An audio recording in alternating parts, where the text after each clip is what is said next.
Hello everybody, this is Toyzaros, and for this new figure unboxing and review, we're going to be looking at the Transformers Legacy Deluxe Buzzsaw figure.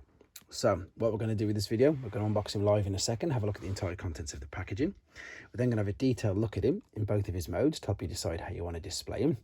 We're then going to do some comparisons with him and some other figures that have shared the same mould. While we're here, we might as well do, for what it's worth, a quick comparison with him and his original Generation 1 self. And we can also see how he looks and displays with some of the newer figures that have had basically reissues in their Beast Wars or Beast figures. Okay, quite a bit to get through with today.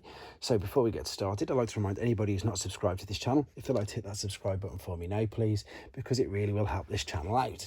Before we open him up, let's have a look at the lovely artwork we've got there at the front. There he is in his alternate mode, which is interesting actually, because when I spin it around at the back, you'll see that in the alternate mode, they've got him with the clear wings. Now, I believe him to have black wings, and I'm pretty sure that you can tell that he's got black wings through there, but we will see in a second. But we can also take a quick look and have a look at, again, some brilliant artwork. I'm liking the idea of these boxes. I was surprised to see the plastic window and indeed see the plastic ties inside, but maybe it's something that they're going to be phasing out slowly. Right then, let's open it up. I believe these are Walmart exclusives in the US, but I managed to find these.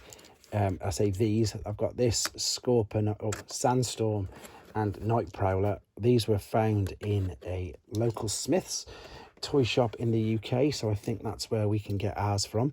For the rest of the world, I'm sorry, I don't really know. Maybe Amazon, or if somebody nice enough would love to leave a comment for where they managed to find theirs. For the rest of the viewers, we've got this lovely Transformers on the back of the flap there, and then if we slide him out very carefully, and I mentioned in the Night Prowler video what I'm really pleased about, and it may sound quite trivial, but with this being just card there, you can flat pack that down to nothing, and of course you can also flat pack this down. So we've got, as I say, just a couple of tie wraps holding him in.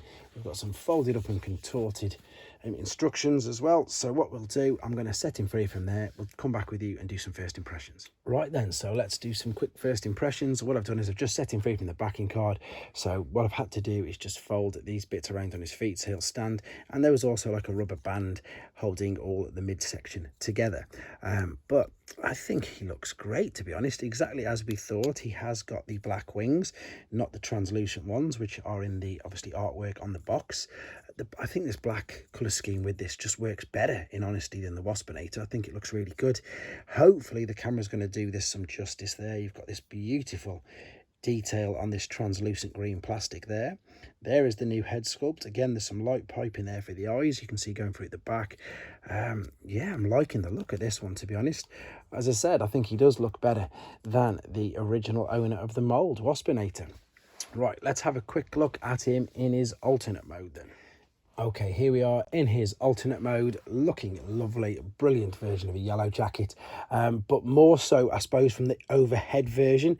Again, I do like it. I think it looks good. I just think the only problem is that, especially when looking at it like this, you'll see what I mean. There's quite a lot going on there, and it just doesn't cover it all up well enough, but that's me being super pedantic. You know, they have managed to get a robot into as good as a Wasp. It looks pretty good, doesn't it? From this view especially, again, I highlighted this in the first part, that just looks brilliant. Of course, you can open up these at the front, you can move the antenna around, you've got full range of motion on the wings, the legs you can turn around, so there's a lot of articulation on it. I'm just probably being a little bit pedantic because there's a few things going on there. Last thing to show you on this part was of the Stinger, which is of course the weapon. I didn't show you this in the first part. This will fit on the back like so. Right, one little thing to do. Again, I know it's not the same character, it's just got the same name, but the main reason I'm doing this is for Generation 1 guys, just to see the size difference of how big this particular figure is. So I know they're not the same character, but they've got the same name, and he's much bigger. Again, yeah, I think maybe from this view rather, he looks better, and he looks better from the top. I just think, again, me being pedantic, these gaps here and the arms, etc., it's okay. As I say, it is okay, but I think most people agree anyhow he'll look better in robot mode, and that's what we're going to come back now, have a look at him there and do some more comparisons. Okay, here we are then, back for the final time in his robot mode. A couple of reasons: one, to do some comparisons, and two, because this is the mode I am going to choose to be displaying him in. So finally, let's have another quick look at this head sculpt. It is of course based on his original Beast Wars figure. Let's bring over Waspinator now just to show you the difference, and also you can really see how apparent the colour scheme is different. They've both got the brilliant detail on what would be of course the Wasps or the Yellow Jacket's eyes. They just look great. In my opinion, they are better in the robot mode. As I said in the other portion of the video with him in his alternate mode, I think there's just perhaps a little too much going on underneath and a little too many gaps. But whereas with this, okay, you can definitely tell that he's some sort of beast because of all the legs and the wings, but it just gets away with it a little bit more. So the sting is exactly the same, apart from there's only 2 bits of black stripes, whereas on the Waspinator there's a few more. Everything else, as we say, apart from the colours, is pretty much exactly the same. Looking good though. Right, let's just move the box out of the way. This is Night Prowler, who's the other one of the Legacy 3 beasts. There's Sandstorm to come. Let's see if he can stay there for me. Yep, there we go. He looks good with him. And then this, funnily enough, is a Ravage. This isn't just the guy with the same name. This is a Ravage.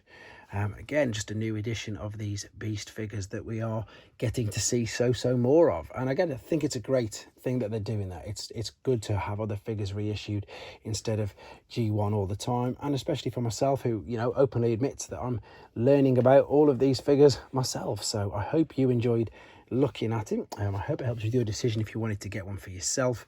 This is and was Legacy Deluxe Buzzsaw. Thanks for watching. Thanks for watching. Like and comment, and don't forget to subscribe.